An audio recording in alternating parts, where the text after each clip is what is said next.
Hello दोस्तों। तो मैं सी अभिषेक बरड़िया आपके सामने लेके आ रहा हूँ एमटीपी का डिस्कशन जो अभी आया है आपके लिए सीए इंटर जनवरी 2026 अटेम्प्ट के लिए। तो जब एमटीपी में जीएसटी का जो पोर्शन है दोस्तों, आइए चलिए उसको डिस्कस करते हैं। तो आप जानते हैं दिस इज एमटीपी डिस्कशन किसके हिसाब से, जैन 26 अटेम्प्ट। तो आप जानते हैं जनवरी 26 में आपके लिए जो भी सवाल आएंगे वो सब कहाँ तक के अपडेटेड लॉ आएंगे वो आप जानते हैं। कट ऑफ डेट आपके लिए 30 जून 2025 है। तो जो भी law as amended up to 30 June 25 होगा वहाँ तक की सारी बातें आपके एमटीपी के पॉइंट ऑफ व्यू से अप्लाई होंगी। चलो एक एक करके देखते हैं। आप जानते हैं 50 मार्क्स का अपना रहेगा, 15 मार्क्स के एमसीक्यूज और बैलेंस 35 मार्क्स के डिस्क्रिप्टिव क्वेश्चंस रहेंगे। चलिए वन बाय वन चालू करते हैं। तो केस सिनेरियो वन, पहला केस सिनेरियो दिया है, देखते हैं क्या बोलता है। Messrs Sarika and Company of Jabalpur was registered under GST under composition scheme। तो composition scheme में रजिस्टर्ड है। Outward supply of the firm for the month of April 2025 was 10 lakh. उसका outward supply जो है 10 लाख था। आउट ऑफ इस 2 lakh was supply of service, उसमें से 2 लाख जो है वो सर्विसेज है। करेक्ट। तो 10 लाख का टोटल सेल है, उसमें 2 लाख की सर्विसेज है। In the preceding financial year firm was doing trading of taxable goods only. पिछले साल केवल गुड्स का काम था, टैक्सेबल वाले। And turnover of the concern for the previous financial year was 100 lakh. उसका टर्नओवर 100 लाख था। कब का? पिछले साल का। अब पहले एक वो भी करते चले अपन कि आगे चल के जो सवाल रहेंगे तो सवाल किस टाइप के रहेंगे, क्योंकि वो पैराग्राफ में आपको आना पड़ेगा। तो पहले अगर आप सवाल पे जाएं, क्या from the information given above, जो भी हमने पढ़ा था, choose the most appropriate answer. Number one, tax liability of Sarika and company for the month of April 2025 is dash each under CG and SG. तो कितना उसकी टैक्स लाइबिलिटी होगी अप्रैल 2025 में? तो अप्रैल 2025 में लाइबिलिटी के लिए अपन ने पहला पार्ट जो ये पढ़ा था ये उसके लिए पूरी तरीके से अप्लाई होगा, part one. Correct, first MCQ के लिए। तो अब उसमें पूछ रहा है टैक्स लायबिलिटी क्या होगी। सबसे पहले अगर आप याद करें कंपोजिशन स्कीम में पिछले साल उसका गुड्स का ही काम था। करेक्ट। और उसका टर्नओवर पिछले साल का दिया हुआ है 100 लैक्स। तो 100 लैक्स का टर्नओवर है, तो आप जानते हैं he is eligible for the composition scheme. Trading का काम था। अब ये एलिजिबल है तो फिर करेंट ईयर में गुड्स प्लस सर्विस दोनों दे रहा है। करेंट ईयर में उसने गुड्स भी दिया है और 2 लाख की सर्विस भी दिया है करेंट ईयर में। तो आप जानते हैं सर्विस कितनी दे सकता है एक व्यक्ति, याद करिए। इसके लिए आपने कंसेप्ट सीखा था marginal supply of service. Marginal supply of service कितनी परमिटेड होती है? प्रीसीडिंग फाइनेंशियल ईयर का जो भी टर्नओवर होता है उस टर्नओवर का 10% टर्नओवर इन स्टेट का, या गिरी से गिरी हालत में 5 लाख, दोनों में से जो भी ज्यादा होगा उतने तक की सर्विस दे सकते हैं। तो यहाँ पे अगर हम बात करें तो 10% किसका निकालोगे? 10% ऑफ 100 लैक्स। तो 10% ऑफ 100 लाख मतलब 10 लाख। और आपने जो सर्विस दी गिरी से गिरी हालत में 5 lakh, whichever is higher 10 lakh. तो मतलब 10 लाख तक की भी सर्विस दे करेंट ईयर में तो चल जाएगा, कोई दिक्कत नहीं है। अभी ये कितनी सर्विस दे रहा है? 2 लाख। तो मतलब क्या ये एलिजिबल है? यस, बिल्कुल ये एलिजिबल है। अब एलिजिबल है तो टैक्स कितना देगा? तो जो भी उसने टर्नओवर किया था 10 लाख, हालांकि आप जानते हैं वो मंथ वाइज टैक्स नहीं देते, टैक्स तो क्वार्टरली जाता है कंपोजिशन वाले में, लेकिन जो इन्फॉर्मेशन दी है उसके हिसाब से टैक्स कितना होगा? टैक्स होगा जो भी टर्नओवर है यानी 10 लाख, जिसमें ये 2 लाख ऑलरेडी शामिल है। बट क्योंकि ये स्कीम 10(1) की रहेगी तो 10(1) में वो एलिजिबल रहेगा। 10(1) में अगर आप बात करें तो सेक्शन 10 सब सेक्शन 1 में कितना टैक्स देगा? तो वो देगा 1% ऑफ 10 लैक्स। 1% ऑफ 10 लैक्स अगर आप देखेंगे तो वो आता है 10,000। लेकिन ध्यान रखिए ये 10,000 उसकी टोटल टैक्स लाइबिलिटी है। आपसे पूछ रहा है each under CGST and SGST. तो ध्यान रखिएगा, एरिया ऑफ मिस्टेक पहले ही लाइन पे साफ हो जाएगा पूरा नंबर कि ये 10,000 टोटल जीएसटी लाइबिलिटी है। जब ये ईच पूछ रहा है द कीवर्ड यानी सीजीएसटी और एसजीएसटी की लाइबिलिटी, तो ये कितना होगा? ये होगा इसका आधा आधा। इसका मतलब the final answer has to be 5,000। Correct दोस्तों, तो इसका जवाब 5,000 ईच आएगा। ध्यान रखिएगा, फिर दोहरा रहा हूँ, फिर रिमाइंड करा रहा हूँ, 10,000 लिखेंगे, एक इजी सा नंबर आप गवा बैठेंगे। करेक्ट। तो पहला पार्ट खत्म हुआ। दूसरे पार्ट में क्या बोलता है? Number 2, import of service by Sarika and company which will be treated as supply. तो इंपोर्ट ऑफ सर्विस से रिलेटेड सवाल, इंपोर्ट ऑफ सर्विस से रिलेटेड। अब अगला पैराग्राफ आपको दे रहा है, this is our paragraph 2। Correct. तो ये इंपोर्ट के ऊपर डील करता है। चलो इसको पढ़ते हैं। The firm imported the following services during the month of May. तो 2 सर्विस दे रहा है, चलो इससे डिस्कस करने की कोशिश करते हैं। क्या क्या सर्विस दे रहा है मई 2025 में इंपोर्ट ऑफ सर्विस में? वहां पे बता रहा है architect service, architect service from Mudit, a partner of a firm who resides in France for 1 lakh रुपया. Said service was paid but not used for furtherance of business. तो वो पे तो हुआ था बट वो furtherance of business के लिए यूज नहीं हुआ था. करेक्ट. और दूसरा, management consultancy service from Mehta, a renowned lawyer in Sweden who was an ex-employee of the firm. Value of the said service was 3 lakh. Even though it was used in course furtherance of business, no consideration was paid by the firm. तो कोई भी consideration पे नहीं हुआ था. Correct. तो ये दो सर्विसेज थी. चलो वन बाय वन डिस्कस करते हैं अब इसके ऊपर क्या बात रहेगा. तो पहले में क्या बोल रहा है, आर्किटेक्ट की सर्विस ले रहा है, इंपोर्ट हो रहा है. इंपोर्ट ऑफ सर्विस, पहले तो याद करो इंपोर्ट ऑफ सर्विस कहाँ कहाँ कवर होता था. इंपोर्ट ऑफ सर्विस की अगर हम बात करें दोस्तों, तो इंपोर्ट ऑफ सर्विस आपका दो जगह में कवर होता था. एक कवर होता था आपका 7 सबसेक्शन 1 के क्लॉज बी में, एक कवर होता था 7 सबसेक्शन 1 के क्लॉज बी में, और एक कवर होता था पैरा 4 शेड्यूल 1 में.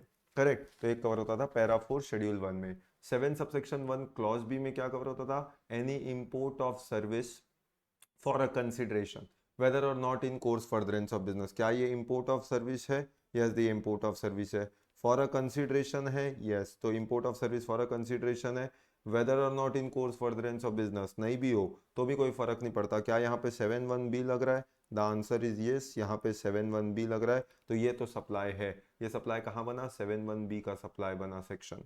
करेक्ट. दूसरे में बात करें तो मैनेजमेंट कंसल्टेंसी सर्विस ली गई from mister Mehta, a renowned lawyer. तो किससे लिया गया? मेहता से लिया गया, जो कि एक रीनोन्ड लॉयर है लंदन स्वीडन में. Who was an ex employee of the firm. वो फर्म का एक्स एम्प्लॉय है. याद करो रिलेटेड पर्सन कौन होते हैं? Employer employee. तो एक्स एम्प्लॉय आपका रिलेटेड पर्सन नहीं होता है. Correct. The value of the said service 3 lakh था. Even though it was use in furtherance of business, no consideration was paid. अब नो कंसिडरेशन वॉज पेड मतलब ये 7(1)(b तो अप्लाई नहीं होने वाला, क्योंकि 7(1)(b तभी लगता है जब कंसिडरेशन हो. तो अब पैरा 4 शेड्यूल 1, पैरा 4 शेड्यूल 1 क्या बोलता है? एनी इंपोर्ट ऑफ सर्विस, मतलब एक्टिविटी होती है इंपोर्ट ऑफ सर्विस की विदाउट कंसिडरेशन, कंसिडरेशन ना भी हो, तो इन कोर्स फर्दरेंस ऑफ बिजनेस है from a related person or any of his other establishment located outside India, तो वो डीम्ड सप्लाई बनता है. अब यहाँ पे इंपोर्ट ऑफ सर्विस हो रही है, कंसिडरेशन नहीं है, बिजनेस है, लेकिन प्रॉब्लम क्या है, क्या जिससे ये लिया जा रहा है क्या वो रिलेटेड पर्सन है क्या? तो वो आपका रिलेटेड पर्सन ही नहीं है. और अगर रिलेटेड पर्सन नहीं हुआ दोस्तों, तो इसका मतलब क्या हुआ? इसका मतलब पैरा 4 शेड्यूल 1 भी नहीं लगा. और अगर पैरा 4 शेड्यूल 1 नहीं लगा तो ऐसे पॉइंट ऑफ टाइम में आप जानते हैं उस केस में outside the scope of supply हो जाएगा और उस पर GST para 4 schedule 1 does not apply, तो वो सप्लाई नहीं बनेगा. तो सप्लाई नहीं बनेगा तो यहाँ पे 1 लाख रुपए सप्लाई बन रहा है, पर ये जो 3 लाख है ये सप्लाई नहीं बनेगा. तो हमारा इसका आंसर क्या होना चाहिए दोस्तों? इसका आंसर होना चाहिए 1 लाख रुपए. That should be the correct answer. Correct. चलिए तीसरा देखते हैं. Sharika and company will be eligible to claim ITC held on stock and capital goods as on. यानी स्टॉक और कैपिटल गुड्स का आईटीसी कौन सा मिलेगा? तो मतलब अब वो तीसरे के लिए आपको ऑब्वियसली आना पड़ेगा. कुछ यहाँ की बातें देखते हैं पार्ट 3 की. ठीक. तो अब पार्ट 3 में क्या बोलता है? Aggregate turnover of the firm cross the limit of 150 lakh on 25 June, from which date the firm was liable to pay tax under regular scheme. तो 25 जून के बाद से तो फर्म रेगुलर स्कीम में आ गई. तो 25 जून से रेगुलर स्कीम में आई, तो अब आप जानते हैं कि उसको जो भी नॉर्मल स्कीम कंपोजिशन डीलर से नॉर्मल डीलर में कन्वर्ट करना पड़ेगा. कंपोजिशन डीलर से नॉर्मल डीलर में कन्वर्ट होने का प्रोसेस क्या होता है? उसके लिए आपको एक फॉर्म फाइल करना पड़ता था. याद करो CMP 04. कब फाइल करना पड़ता था? With in 7 days. याद आ रहा है? पर CMP 04 के साथ एक और फॉर्म फाइल करते थे, वो थे ITC 01. और ये ITC में जो भी आपका होता था वो ITC इनपुट का कैपिटल गुड्स का आपको दोनों का मिलता था, और ये आपको फाइल करना पड़ता था विद इन 30 डेज. 30 डेज के अंदर फाइल करना पड़ता था ITC 01. करेक्ट. पर ये 30 दिन की काउंटिंग कब से करेंगे? तो ऑब्वियस सी बात है जिस दिन आप डिस्क्वालीफाइड हुए स्कीम से, मतलब यह तो 25 जून है, तो आपको इनपुट कौन से दिन का मिलेगा? Day immediately preceding. यानी याद करो इसके लिए सेक्शन अगर हम बात करें तो कौन सा अप्लाई होता है? इसके लिए सेक्शन होता था सेक्शन 18 का सबसेक्शन 1 का क्लॉज सी.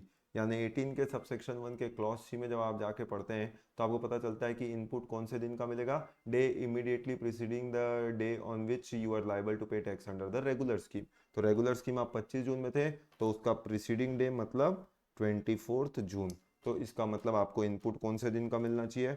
100% आपको इनपुट जो है 24 जून के हिसाब से मिलना चाहिए. करेक्ट. तो ये जब आप लिखते हैं तो इसके पीछे का सबके पीछे का रीजन अपन ने देखा. 24 जून क्यों हुआ? क्योंकि ये लिया हुआ है लीगल रेफरेंस है इसका 18 सबसेक्शन 1 का क्लॉज सी। ये 1 लाख क्यों हुआ? क्योंकि इसके पीछे रेफरेंस है सेक्शन 7 सबसेक्शन 1 का क्लॉज बी। ये 5000 क्यों हुआ? क्योंकि इसके पीछे रेफरेंस है सेक्शन 10 सबसेक्शन 1 कंपोजिशन स्कीम का along with the related rules, जहाँ पे रेट्स दिए गए। ठीक, तो ये पूरा अपना पहला केस सिनेरियो था 6 नंबर का। करेक्ट? बोलो याद आ रहा हो तो बोलिएगा यस सर करेक्ट। आगे बढ़ते हैं केस सिनेरियो 2। केस सिनेरियो 2 की जब अपन बात करते हैं, अब वो क्या बोलता है, 7 स्टार प्राइवेट लिमिटेड, मतलब 5 स्टार भी नहीं, 7 star, 7 star private limited regular GST registered supplier of both taxable and exempted good. काय का काम है? टैक्सेबल का भी काम है और एग्जेम्प्टेड गुड्स का भी काम है। Is located in Shimla Himachal Pradesh. कहाँ लोकेटेड है? शिमला हिमाचल प्रदेश में लोकेटेड है। Company provides you the following details. उसका टैक्सेबल एंड एग्जेम्प्टेड गुड्स का काम है। ठीक, अब डिटेल क्या दे रहा है? Aggregate turnover all intra state of goods exceeded 20 lakh on 29 July and 40 lakh on 16 अगस्त। तो उसका टर्नओवर 20 लाख का क्रॉस हुआ 29 जुलाई को एंड 40 लाख का क्रॉस हुआ 16 अगस्त को। It submitted application for GST registration on 30 August. उसने एप्लीकेशन सबमिट किया 30 अगस्त को। Registration certificate is granted to it on 8 September. और रजिस्ट्रेशन सर्टिफिकेट ग्रांट हुआ 8 सितंबर को। अब जब रजिस्ट्रेशन सर्टिफिकेट ग्रांट हुआ, अब थोड़ा सा एक बार इसमें भी वही सिनेरियो लगाते हैं कि क्या क्या पूछ रहा है। On the basis of the facts given above choose the most appropriate answer. Again आपको वही करना है। Number 1, effective date of registration under CGST act of 7 star. Effective date of registration पूछा है। अब याद करिए, इफेक्टिव डेट ऑफ रजिस्ट्रेशन मतलब सेक्शन 25 के बारे में पढ़ रहा है। सेक्शन 25 के लिए इफेक्टिव डेट ऑफ रजिस्ट्रेशन के लिए पहले क्या होना चाहिए? जैसे ही आप लायबल होते हैं तो लायबल होने के 30 दिन के अंदर आपको अप्लाई करना पड़ेगा। If you apply for registration with in 30 days तो फिर नंबर आपको कभी मिले, आपका इफेक्टिव डेट ऑफ रजिस्ट्रेशन होता है date of which you are liable to register. यहाँ पे इसकी लाइबिलिटी टू रजिस्टर क्या होगी? तो हिमाचल प्रदेश। हिमाचल प्रदेश में काय का काम है? गुड्स का काम है।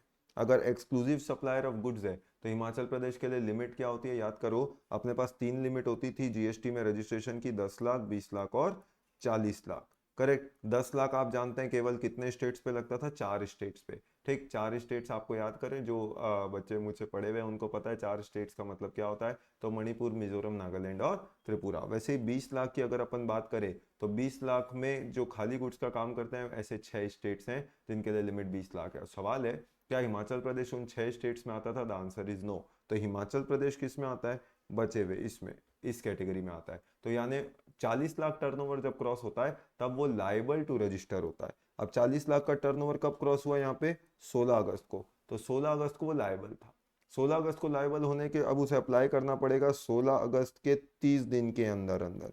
16 अगस्त से 30 दिन अगर आप करेंगे तो 15 दिन अगस्त के और 15 दिन सितंबर के। तो उसको bye 15th of September apply करना था दोस्तों। उसने कब अप्लाई किया?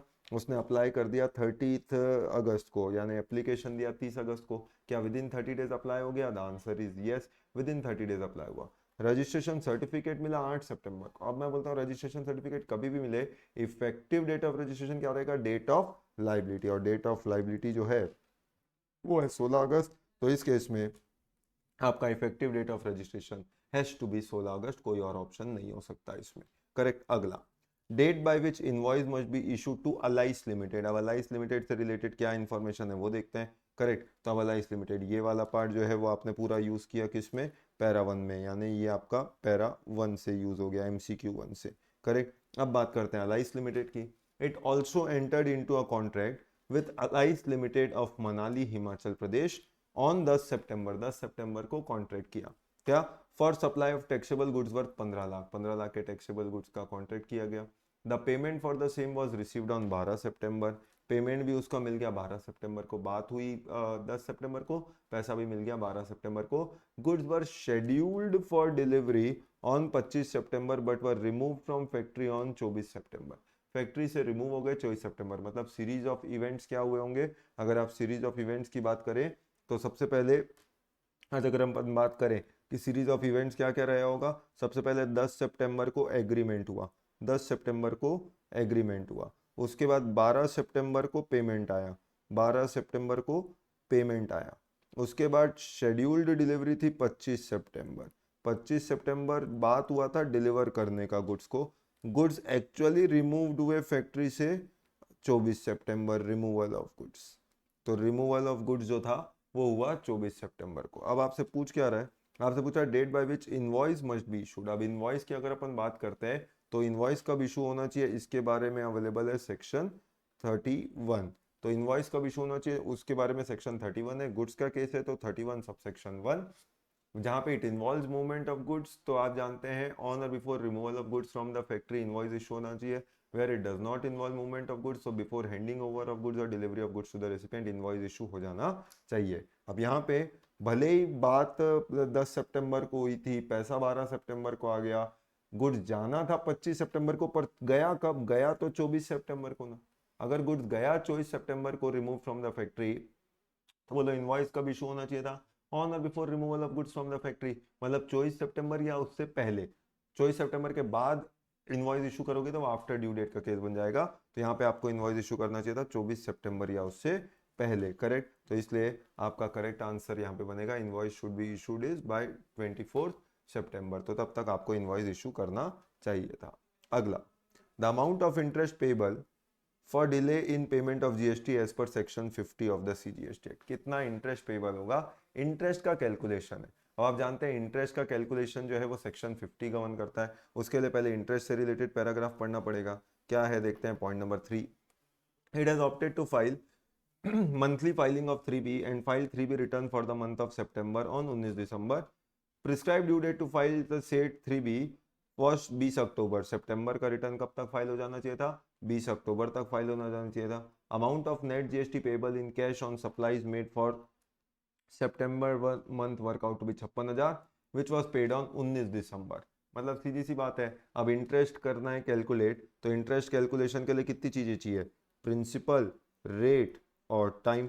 क्या क्या चाहिए, 3 चीजें चाहिए। कौन कौन सी 3 चीजें चाहिए, प्रिंसिपल, रेट और टाइम।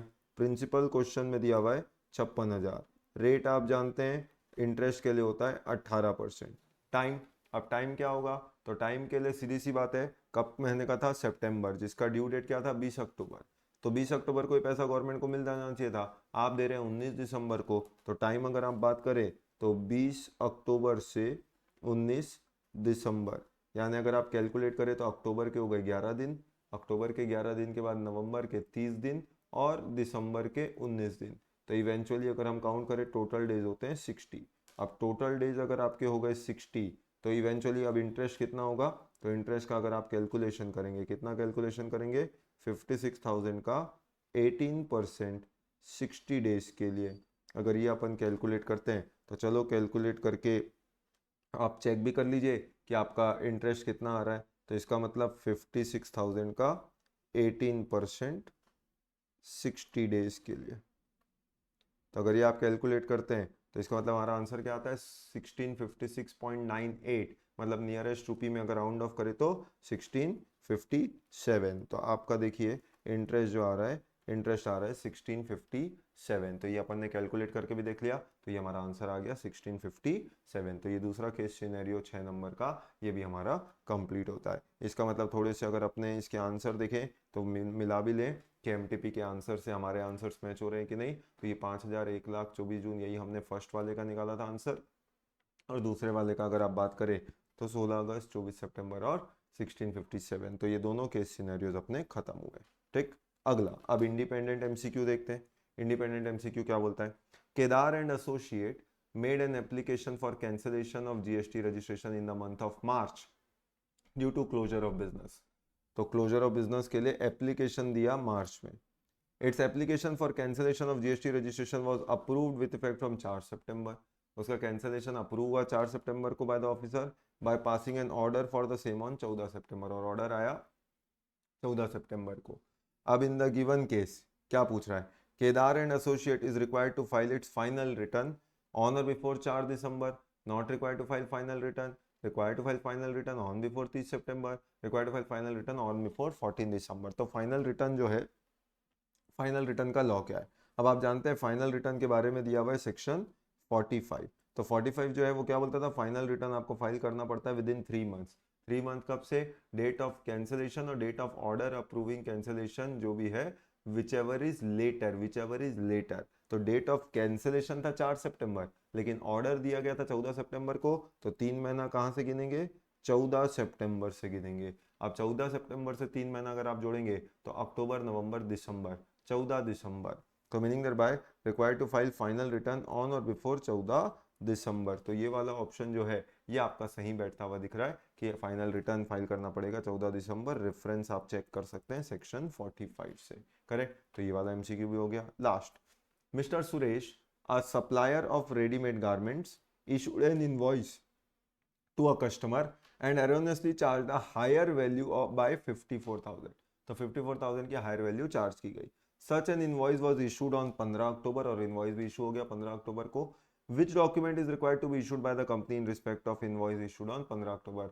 आप क्योंकि ये हायर अमाउंट चार्ज कर दिया था तो कौन सा डॉक्यूमेंट इशू करके आप इसके अमाउंट को कम कर सकते हैं। तो याद करिए, अगर हायर वैल्यू चार्ज कर दिया था तो उसको कम करना है, तो उसके लिए जो डॉक्यूमेंट आपको इशू करना पड़ेगा वो डॉक्यूमेंट होता है क्रेडिट नोट। तो क्रेडिट नोट इशू करना पड़ता है आपको अंडर सेक्शन 34। तो 34 में क्रेडिट नोट इशू करके आप क्या करते हैं, अपनी टैक्स लाइबिलिटी को कम करने की कोशिश करते हैं। करेक्ट। तो यहाँ पे जो डॉक्यूमेंट जाएगा वो डॉक्यूमेंट जाएगा क्रेडिट नोट। यही अगर लाइबिलिटी को बढ़ाना होता तो डॉक्यूमेंट हो जाता डेबिट नोट। तो इसका मतलब क्या हुआ, एमसीक्यू से रिलेटेड पार्ट जो है, डिस्कशन जो है वो अपना यहाँ पे पूरी तरीके से खत्म हुआ। ठीक। अब एमसीक्यू के खत्म होने के बाद आप जानते हैं दूसरा हिस्सा क्या आता है डिस्कशन का।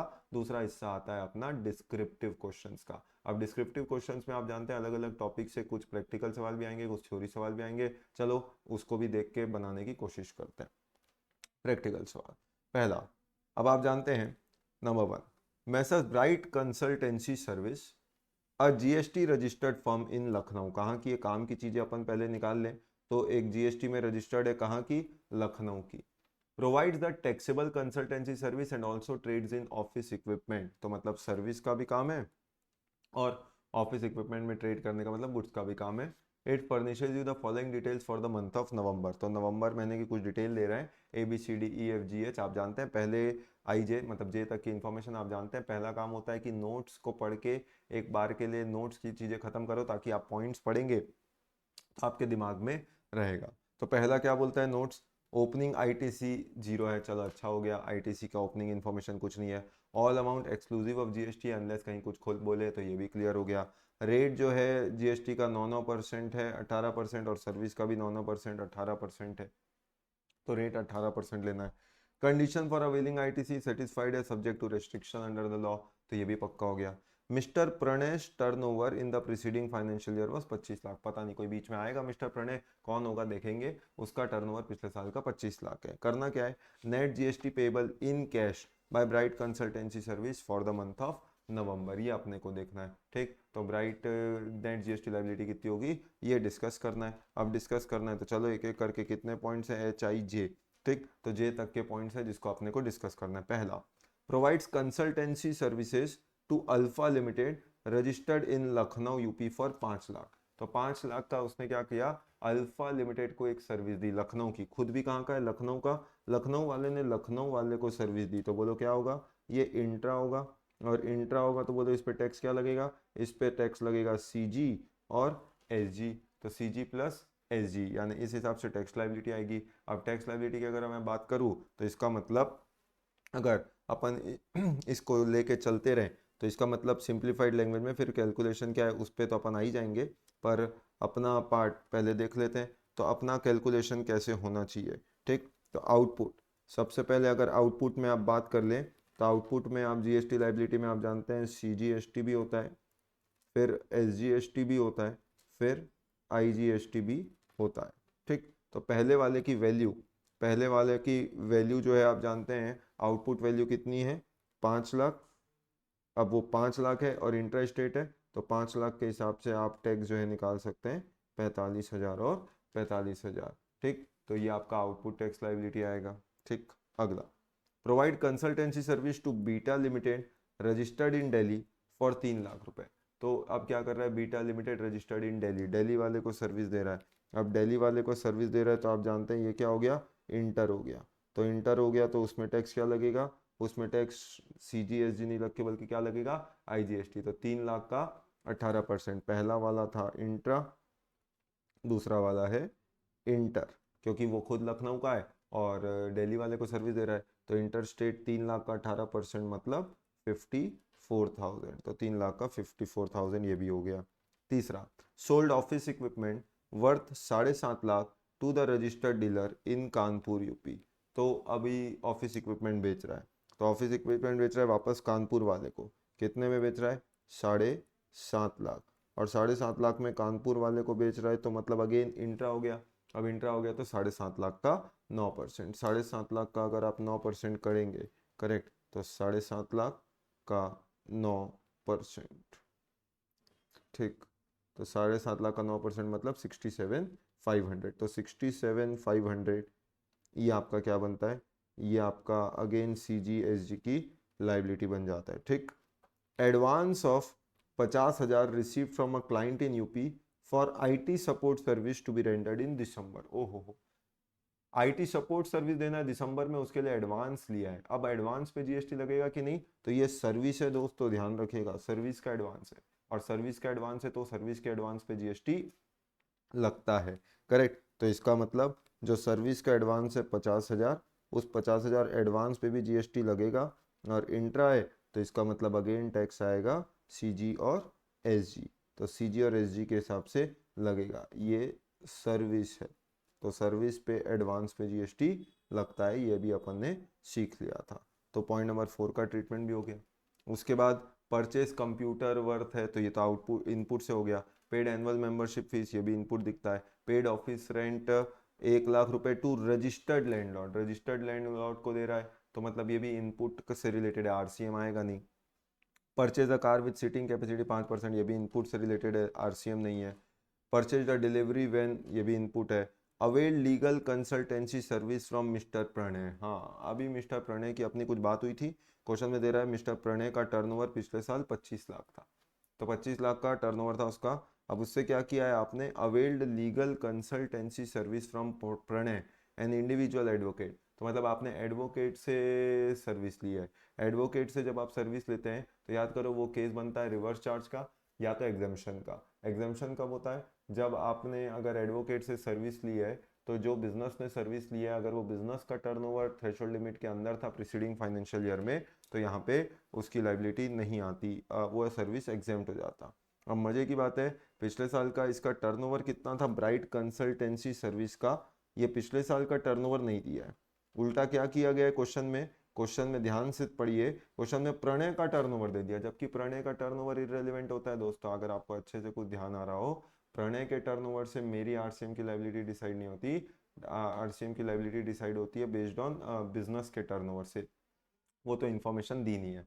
अब वो इन्फॉर्मेशन नहीं दी है तो बाय डिफॉल्ट मैं मान के चलूंगा कि रजिस्टर्ड हूँ तो पहले भी था, और अगर पहले भी था तो इसका मतलब RCM का केस है।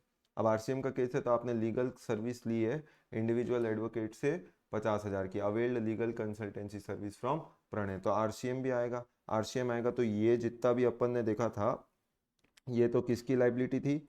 ये फॉरवर्ड चार्ज की लाइबिलिटी थी, ये आपकी फॉरवर्ड चार्ज की लाइबिलिटी थी।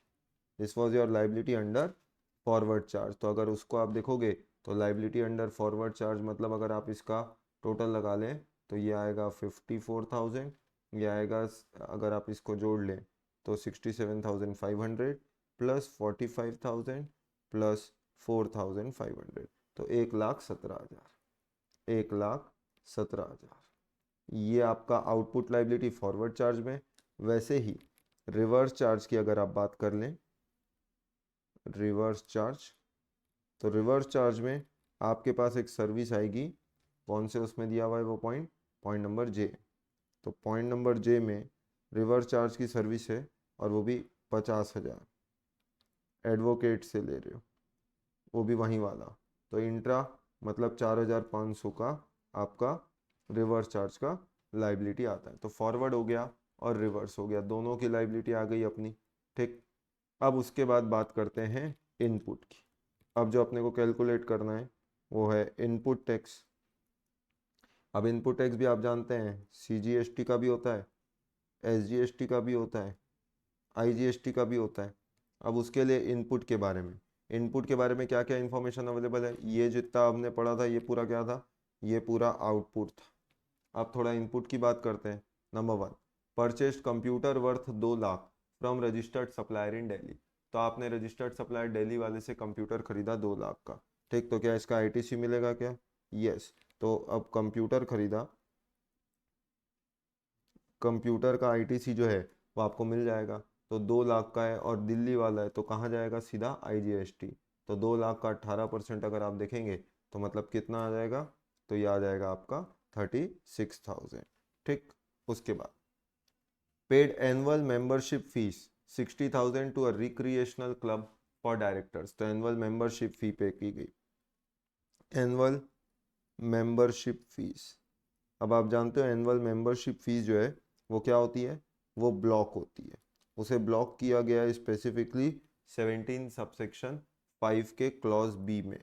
तो 17(5)(b), बी में आप जानते हैं बी का 1, बी का 2, बी का 3, ऐसे 3 क्लॉजेज होते थे। तो स्पेसिफिकली अगर पिन पॉइंट जाए तो बी के 2 में इसको ब्लॉक किया गया था मेंबरशिप में, तो ये आईटीसी आपको नहीं मिलने वाला, इट इज ब्लॉक।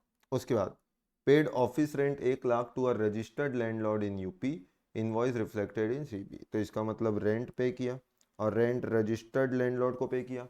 याद करिए, अगर वो रेसिडेंशियल ड्वेलिंग वाली प्रॉपर्टी होती जहाँ का कमर्शियल यूज है तो रिवर्स चार्ज का केस बनता, लेकिन यहाँ पे मैं बाय डिफॉल्ट रेसिडेंशियल तो नहीं मांगूंगा, तो अदर देन रेसिडेंशियल ड्वेलिंग है और जो जिसकी जगह है वो रजिस्टर्ड है, तो ये आरसीएम का केस नहीं है, तो उसने मुझसे टैक्स लिया होगा, टैक्स लिया होगा तो मुझे उसका इनपुट मिलेगा सीधा सीधा। तो 1 लाख जो है, 1 लाख का अगर मैं इनपुट निकालूं तो इसका मतलब 9,900 CGST और SGST मेरी इनपुट की फिगर बनती है। ठीक, अगला purchase the car with seating capacity 5 persons for director use 10 lakh की कार एक्सक्लूसिव ऑफ जीएसटी 28%। तो मतलब अब क्या खरीदा गया, कार खरीदा गया। आप जानते हैं कार जो है ब्लॉक कहाँ, 17 सबसेक्शन 5 के क्लॉज ए में, तो उसे ब्लॉक किया गया है, उसका आईटीसी कहीं से भी नहीं मिलने वाला।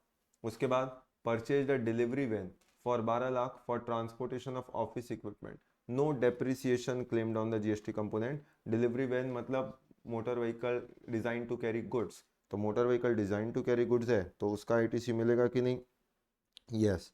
तो उसका आईटीसी अवेलेबल होगा, उसका आईटीसी अवेलेबल रहेगा, वो कहीं भी ब्लॉक नहीं होता, तो अवेलेबल है तो कितना मिलेगा, 12 लाख का 28%। अब 12 लाख का 28%, तो 28% आप निकाले तो 3,36,000, 3,36,000 का आईटीसी मिलेगा। अब इसको मतलब इसको आप 2 हिस्सों में बांटेंगे तो 1,68,000, 168, 168, तो इतने का आईटीसी मिलेगा। उसके बाद लीगल कंसल्टेंसी, तो ये तो एडवोकेट वाला हो गया आरसीएम, और उसका भी आरसीएम मिलेगा, तो एडवोकेट वाला लीगल, तो उसमें आपने 4,500 ऑलरेडी ले रखा है, तो 4,500 इसका मिलेगा। ठीक, उसके बाद और कोई भी चीज़ नहीं थी, करेक्ट। एडिशनल इन्फॉर्मेशन के भी सारे पॉइंट्स आप कर चुके हैं, तो इसका मतलब आपके पास टोटल इनपुट कितना है, अगर आप टोटल लगाएं तो 9,000 प्लस, अगर आप देखेंगे टोटल तो 9,000 प्लस 1,68,000, तो प्लस 1,68,000 प्लस 4,500, तो मतलब 181,500, तो 181,500, 181,500 और 36,000, ये क्या है, ये है आपका इनपुट। अब आपके पास इनपुट आ गया, आपके पास आउटपुट इधर आपने निकाल लिया था, आउटपुट आ गया, इनपुट आ गया। आउटपुट आपके पास क्या है, ये आपका आउटपुट है, ठीक, और ये आपके पास इनपुट है। तो अब आप जानते हैं मेरा अगला स्टेप क्या बनेगा, अगला स्टेप आउटपुट आपने निकाला 1,17,000, 1,17,000 और 54,000, ये जो आउटपुट है आप जानते हैं हम क्या ले रहे हैं, एक्स आरसीएम, क्योंकि आरसीएम तो आपको कंपलसरी पे करना ही पड़ेगा कैश में, उसमें तो कोई ऑप्शन नहीं है। इस आउटपुट के सामने अब आपके पास इनपुट कितना है वो दिया हुआ है, तो इनपुट आपके पास दिया हुआ है, ये हमने निकाला 181,500, 181,500 और 36,000। तो इनपुट में सबसे पहला मैनर ऑफ यूटिलाइजेशन में अगर आप जाते हैं तो मैनर ऑफ यूटिलाइजेशन क्या बोलता है, मैनर ऑफ यूटिलाइजेशन बोलता है सबसे पहले एडजस्ट होगा आईजीएसटी। तो आईजीएसटी आपके पास कितना है, 36,000, तो सबसे पहले आपने इसको एडजस्ट कर दिया 36,000, 36,000 एडजस्ट करने के बाद अब अपना कितना लाइबिलिटी बना, 1,17,000 इधर, 1,17,000 इधर और 18,000 इधर। उसके बाद अगला स्टेप होता है सीजीएसटी। अगला एडजस्टमेंट आप किससे करते हैं, CGST, IGST तो पूरा जीरो हो चुका है, तो अब अगला अगला एडजस्टमेंट जो आपका जाता है वो जाता है CGST।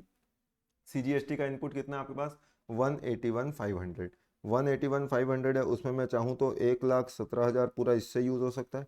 क्या CGST SGST से यूज़ होगा, नहीं, नॉट एप्लीकेबल। तो CGST कभी भी SGST से तो यूज़ नहीं हो सकता। अब CGST में कितना बचा, 181,500 में आपने 1,17,000 इससे यूज़ कर लिया, अब 64,500 बचा। 64,500 में अब क्या 18,000 इससे यूज़ होगा, यस बिल्कुल इससे 18,000 यूज़ होगा। अब इससे 18,000 अगर आपने यूज़ कर दिया तो बचा कितना, 46,500। तो ये जो 46,500 है ये क्या है, ये आपका कैरी फॉरवर्ड है, कितना CGST कैरी फॉरवर्ड होगा। ठीक, तो ये CGST का एडजस्टमेंट कर लिया। CGST का एडजस्टमेंट करने के बाद क्या लाइबिलिटी बची, CGST पूरा ख़त्म हो गया, SGST में 1,17,000 बना और IGST भी ख़त्म हो गया। अब उसके बाद आप SGST की लाइबिलिटी को सेट ऑफ करेंगे। SGST में CGST की नौबत नहीं आती, और SGST भी आपके पास 181,500 है, तो उसमें से आप 1,17,000 पूरा यूज़ कर लिए। IGST ऑलरेडी नील हो चुका है, तो इसका मतलब फॉरवर्ड चार्ज में तो आपकी सारी लाइबिलिटी ख़त्म हो गई। SGST कितना कैरी फॉरवर्ड आया, तो SGST कैरी फॉरवर्ड अगर आप निकालेंगे तो वही आया 64,500। 181,500 में से आपने 1,17,000 को यूज़ कर लिया, तो जो बचा वो आपका SGST का कैरी फॉरवर्ड आया। तो इसका मतलब C, S और I की लाइबिलिटी आपने पूरा यूज़ कर लिया। अब बचा क्या, अब बचा RCM। RCM आप जानते हैं वो तो कंपलसरी आपको कैश में पे करना पड़ेगा, उसके लिए आप इनपुट का इस्तेमाल कर नहीं कर सकते। तो RCM में आपका लाइबिलिटी 4,500 था ही।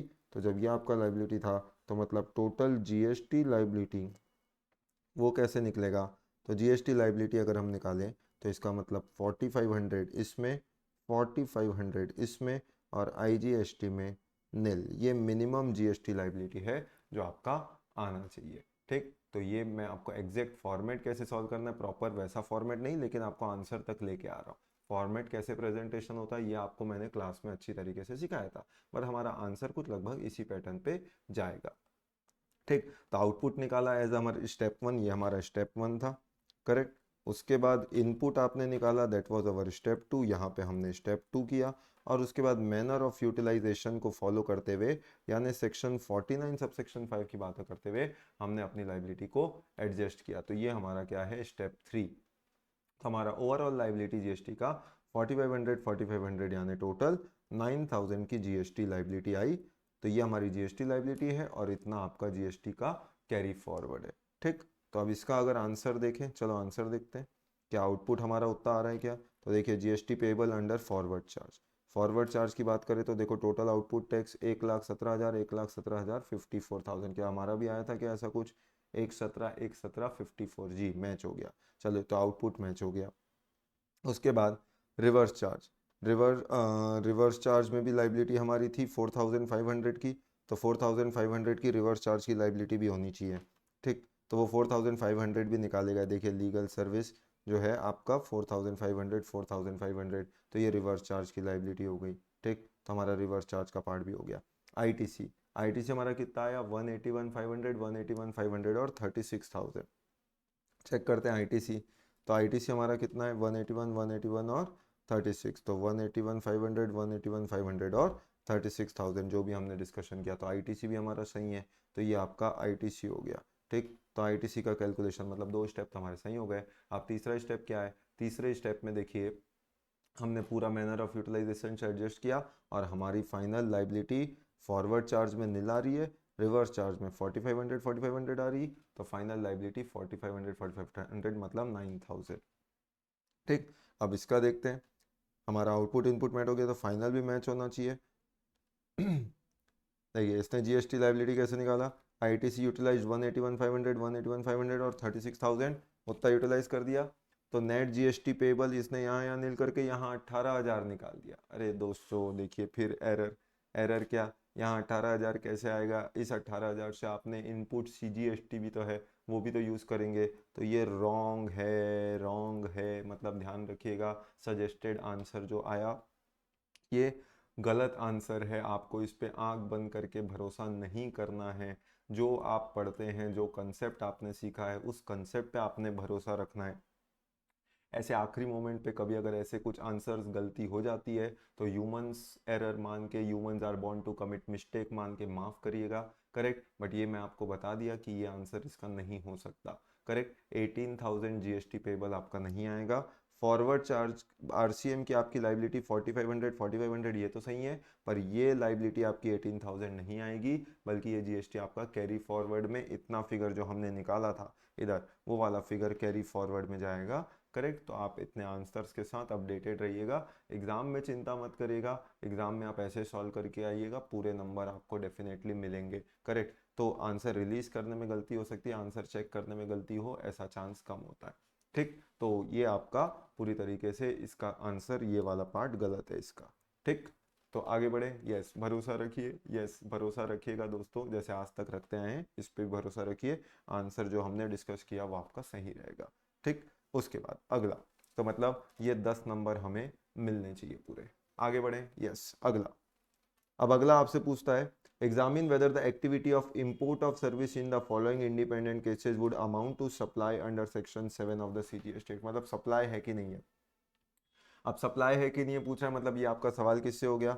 अगर मैं कंपेयर करूँ तो ये सवाल आ रहा है आपके चैप्टर 2 सप्लाई से, जो आपने पढ़ा। चलो देखते हैं क्या है। और इंपोर्ट ऑफ सर्विस है, मतलब जब भी इंपोर्ट ऑफ सर्विस पे सवाल है तो आपका फोकस किस पे हो जाना चाहिए, आपका फोकस होना चाहिए सेक्शन 7(1)(b) और पैरा 4 शेड्यूल 1, ये दो जगह आपका एग्जाम में फोकस जाना चाहिए। Miss Sushma Pathak received a interior decoration service for her residence located at Bandra Mumbai from mister Michelle of Sydney Australia.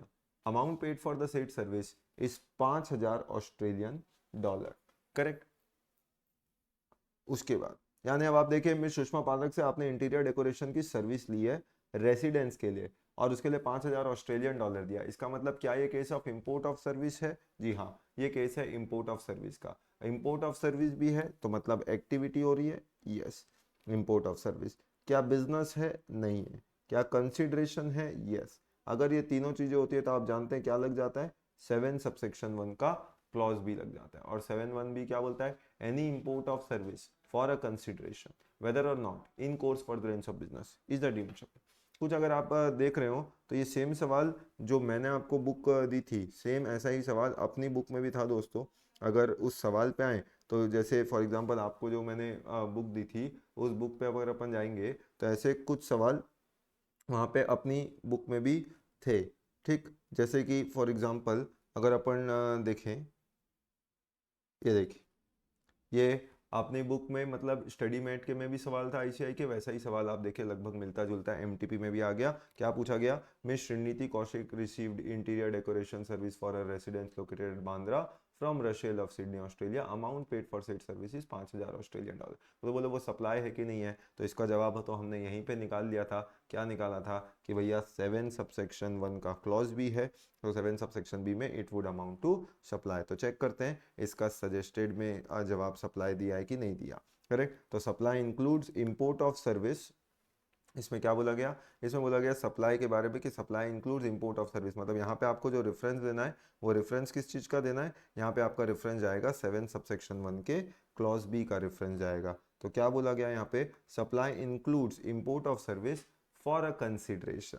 Correct, even if it is not in course और furtherance of business. तो वो कोर्स फर्दरेंस ऑफ बिजनेस में नहीं भी हुआ तो भी उसे सप्लाई मानते हैं। ये बात कौन बोलता है, यही बोलता है 7 सबसेक्शन 1 का क्लॉज बी। मतलब आप जो भी बात करेंगे वो आपने विथ रीजन करना चाहिए। एग्जाम में जब आप बताएं तो विथ रीजन बताएं। तो 7(1)(b), तो इस केस में इंपोर्ट ऑफ सर्विस हो रहा है, कंसिडरेशन में हो रहा है, भले ही not in course furtherance of business है, लेकिन it has to amount to supply, वो सप्लाई माना जाएगा, कोई दिक्कत नहीं होगी। करेक्ट, अगला।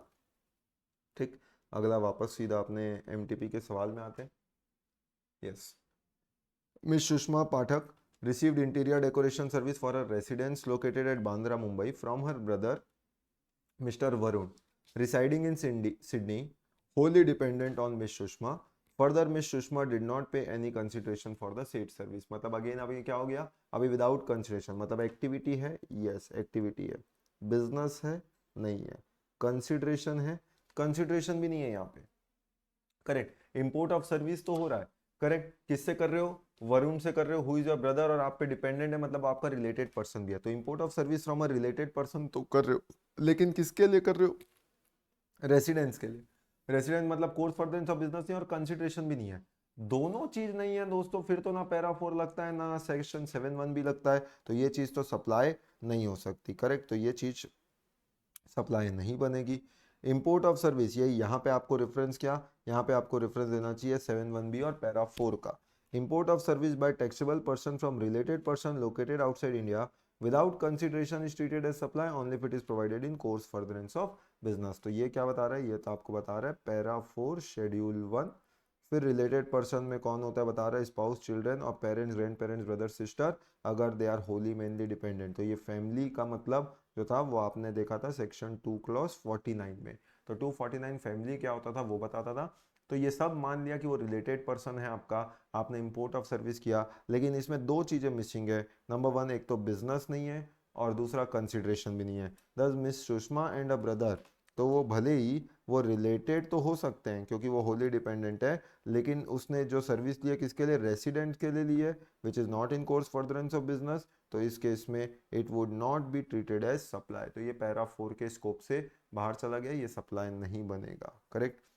फिर आपसे पूछता है will your answer change if in the above case if miss Sushma has taken the interior decoration service with regard to her business premises and not her residence. क्या आपके आंसर में कोई बदलाव आता अगर उसने ये सर्विस अपने बिजनेस प्रीमाइसेस के लिए ली होती, तो फिर क्या होता, फिर एक्टिविटी टिक होती, इंपोर्ट ऑफ सर्विस किससे ले रहे हो, ब्रदर जो आपका रिलेटेड पर्सन है उससे ले रहे हो।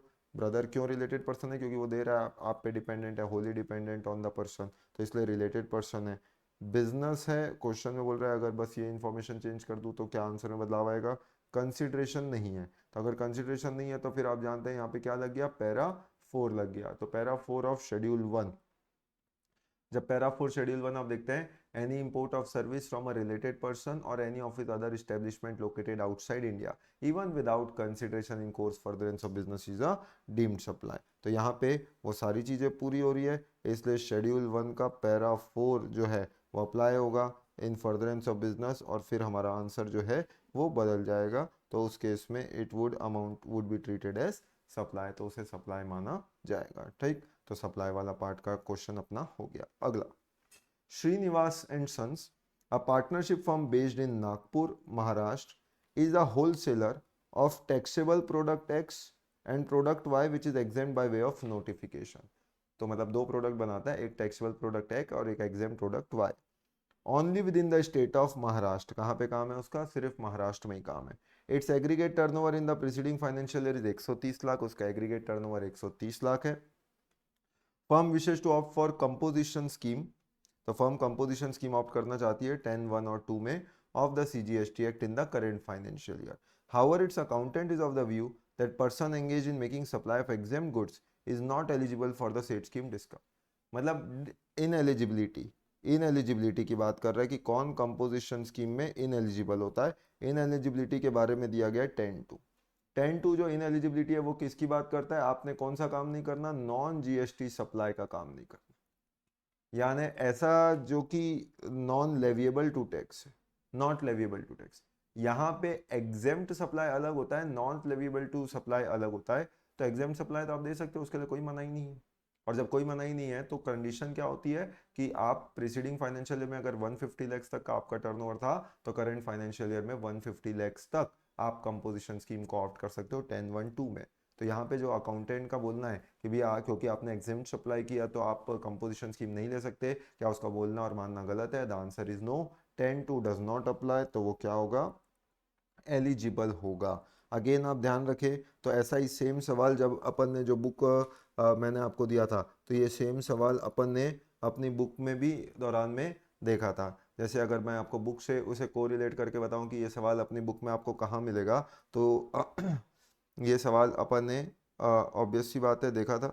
देखिए, जैसे ये हमारी बुक का सवाल था, तो इसमें हमने सवाल में क्या देखा था कि Sultan sons partnership from Nagpur Maharashtra wholesaler of taxable product P and product Q जो कि एग्जेम्प्ट है in the state of Maharashtra. Its aggregate turnover preceding financial year में 130 लाख था। Firm wishes to opt for composition scheme था।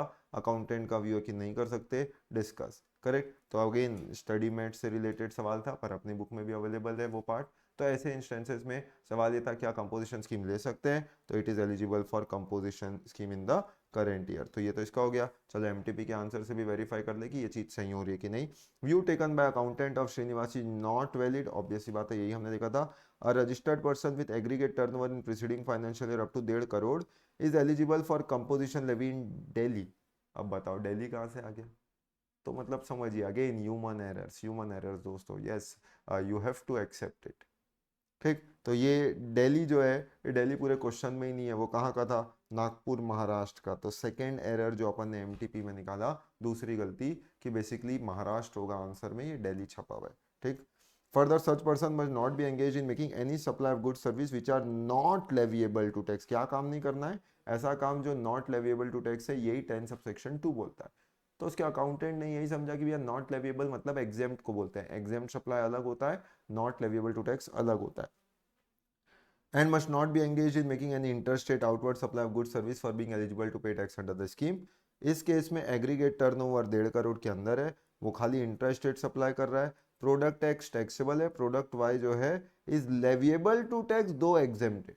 वो लेविएबल टू टैक्स तो है, भले गवर्नमेंट ने उसको एग्जेम्प्ट किया हुआ है, तो इसीलिए it is eligible for composition levy in the current year. तो वो करंट ईयर में कंपोजिशन स्कीम के लिए एलिजिबल है। तो ये वाला सवाल भी अपन ने पूरी तरीके से देख लिया। तो ये किस टॉपिक से आया था, ये आपके कंपोजिशन स्कीम के टॉपिक से आया हुआ सवाल था। अगला, determine the place of supply in the following independent cases. अब प्लेस ऑफ सप्लाई से रिलेटेड सवाल आ गया, देखते हैं प्लेस ऑफ सप्लाई में क्या पूछ रहा है। Mister Ramesh residing in Kolkata West Bengal has a post paid mobile connection. ओ हो, पोस्ट पेड मोबाइल कनेक्शन मतलब प्लेस ऑफ सप्लाई किसका हो गया, सर्विस का हो गया। और सर्विस का प्लेस ऑफ सप्लाई जो है वो आप जानते हो मोबाइल कनेक्शन के बारे में कहाँ दिया हुआ है, 12(11) किसका, IGST एक्ट का। अब जो हम बात कर रहे हैं वो बात कर रहे हैं IGST एक्ट की। तो 12 सबसेक्शन 11 जो है वो post paid connections, prepaid connections, इनकी बात करता है। वहाँ पे प्लेस ऑफ सप्लाई क्या होता है, तो पोस्ट पेड कनेक्शन में याद करो क्या होता था, एक होता था इंस्टॉलेशन वाला, वो वहाँ पे जहाँ पे वो इंस्टॉल किया जाता है। दूसरा होता था पोस्ट पेड,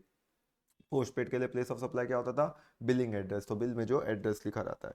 तो post paid mobile connection XYZ telecom से लिया, a registered office in Mumbai Maharashtra, billing address of Ramesh on the records of XYZ is Kolkata West Bengal. तो बिलिंग एड्रेस क्या है, कोलकाता वेस्ट बंगाल। तो आप प्लेस ऑफ सप्लाई क्या होगा, तो सीधा सीधा आपने 12(11) में क्या बताना है, 12(11) में यही बताना है कि प्लेस ऑफ सप्लाई क्या होगा, तो लोकेशन ऑफ बिलिंग एड्रेस। तो लोकेशन ऑफ बिलिंग एड्रेस जो है वो कोलकाता वेस्ट बंगाल है, तो यही आपका प्लेस ऑफ सप्लाई बनेगा। तो देखो post paid mobile connection, Kolkata West Bengal will be the place of supply. अगला, mister Premanand subscribed a prepaid internet connection from messrs PQR distributors, are registered distributor of recharge vouchers of XYZ Telecom Limited located in Bengaluru, Karnataka.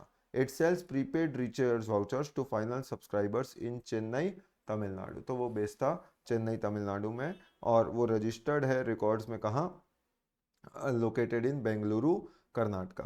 तो अभी prepaid में क्या होगा, तो prepaid के लिए अपन ने जो लॉ पढ़ा था उसमें वही बात हमने फाइनली सीखी थी।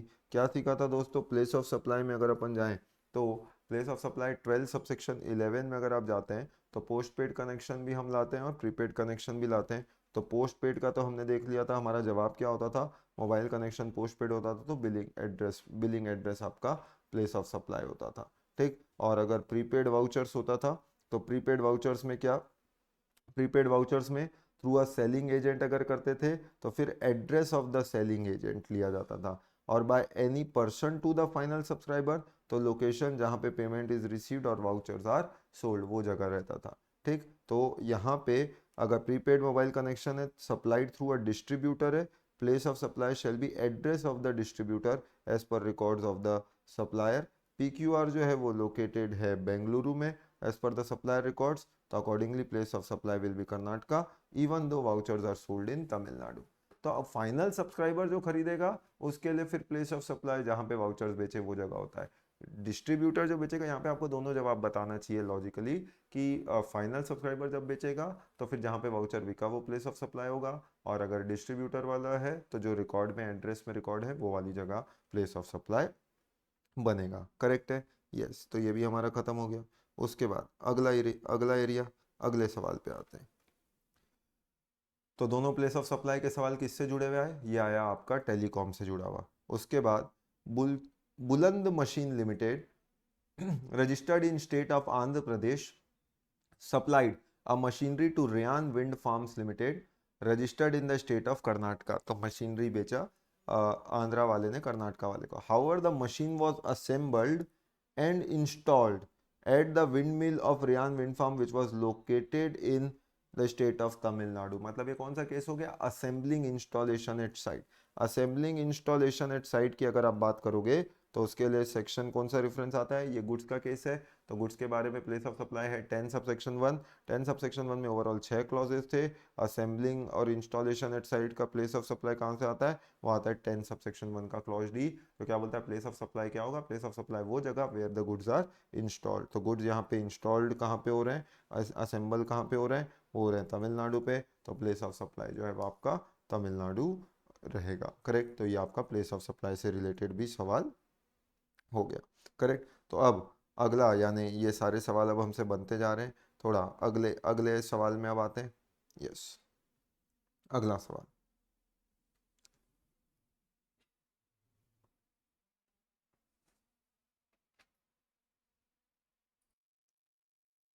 तो अब अगला सवाल क्या पूछ रहे हैं? Sher Singh a registered supplier has received advance payment with respect to services to be supplied to Sukhiram. तो हैज रिसीव्ड एडवांस पेमेंट, क्या मिला है? एडवांस पेमेंट मिला है शेर सिंह को with respect to service to be supplied to Sukhiram. Service देगा तो एडवांस पेमेंट मिला है। His accountant asked him to issue receipt voucher. बिल्कुल सही बोला गया, क्योंकि रिसीट वाउचर इशू करना पड़ेगा जब भी एडवांस में पैसा मिलता है। तो 31 सबसेक्शन 3 के प्रोविजंस हैं यहाँ पे, documents to be issued. Correct.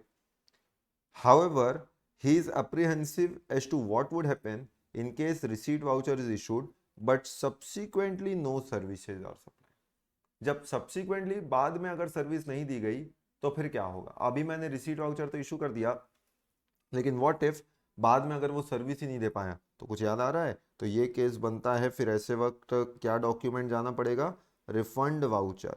कल को अगर वो सप्लायर ने पैसे लौटा दिए, अगर सप्लायर ने जो रेसिपिएंट है उसको पैसे जो एडवांस में दिया था वो लौटा दिए, तो फिर जो जीएसटी उसने गवर्नमेंट को पे किया था वो वापस भी क्लेम कर सकता है, पर उसके लिए एक डॉक्यूमेंट सप्लायर ने रेसिपिएंट को इशू करना पड़ेगा, और वो डॉक्यूमेंट कहलाएगा रिफंड वाउचर, जो कि इशू होगा सेक्शन 31 सबसेक्शन 3 के क्लॉज ई में। तो यहाँ पे आपको क्या करना पड़ेगा? एक रिफंड वाउचर यहाँ पे इशू करना पड़ेगा। तो जो उसका सवाल था कि भाई फिर क्या होगा, तो उसी का जवाब आप दे रहे हैं कि ऐसे वक्त फिर आप रिफंड वाउचर दे के बात को हैंडल कर सकते हैं। तो Sher Singh is required to issue receipt voucher at time of receipt of advance. ये बात तो सही है। रिसीट वाउचर जो है क्या डॉक्यूमेंट है वो आपको बता रहा है।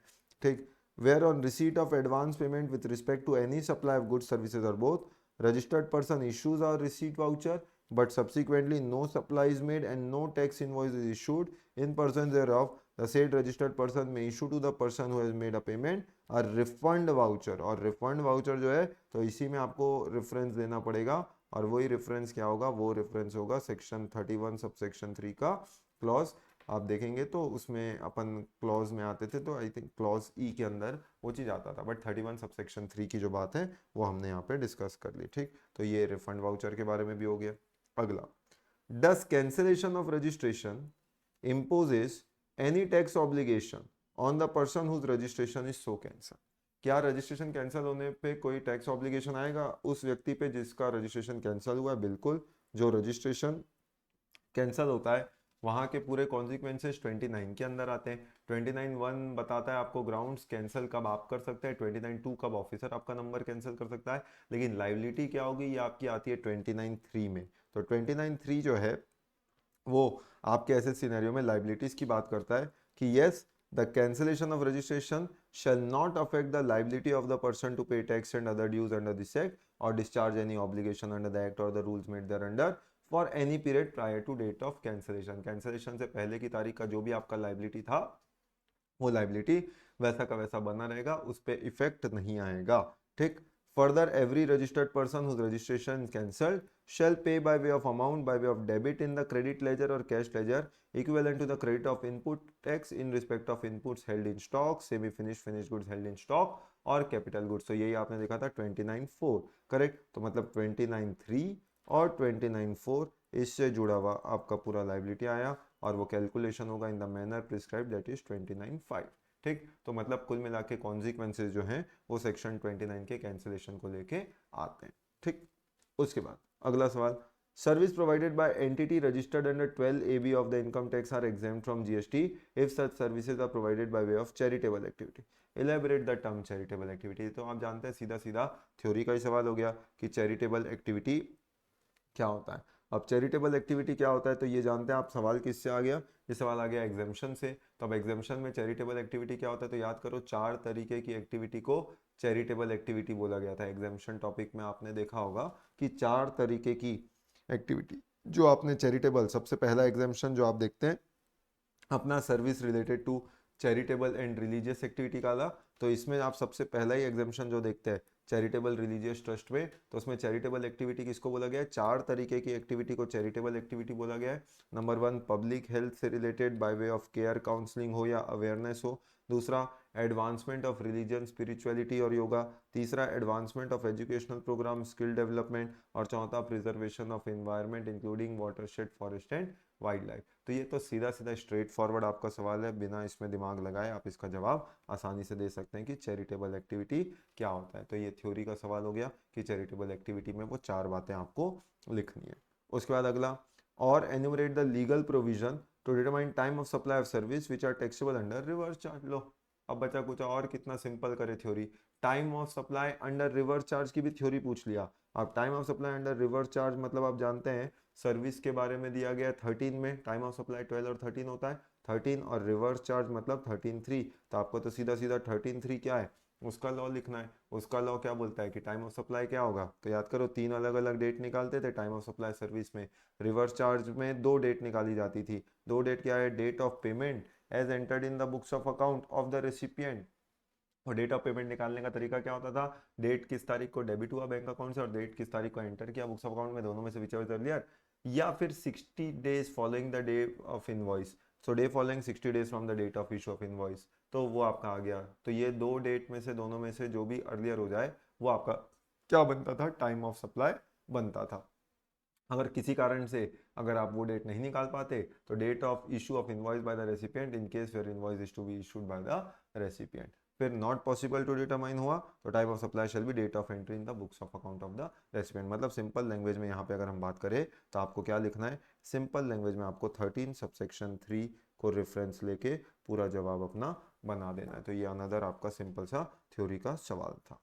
अगला, there is no onus of filing any monthly or annual statement by e-commerce operator. Examine the technical veracity of the statement by explaining the relevant provision. तो मतलब मंथली और एनुअल स्टेटमेंट ई कॉमर्स ऑपरेटर, ई commerce operator जानते हो उसके बारे में दिया हुआ है पूरा 52 में।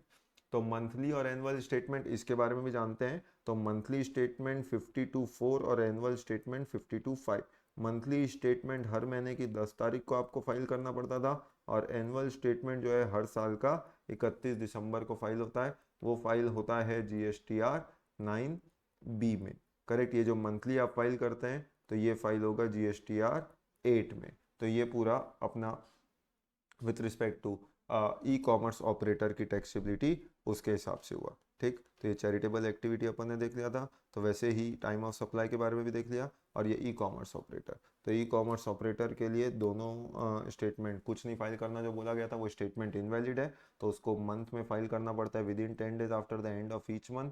तो ये 52 सबसेक्शन 4 होता था, लीगल रेफरेंस मैंने आपको दिया।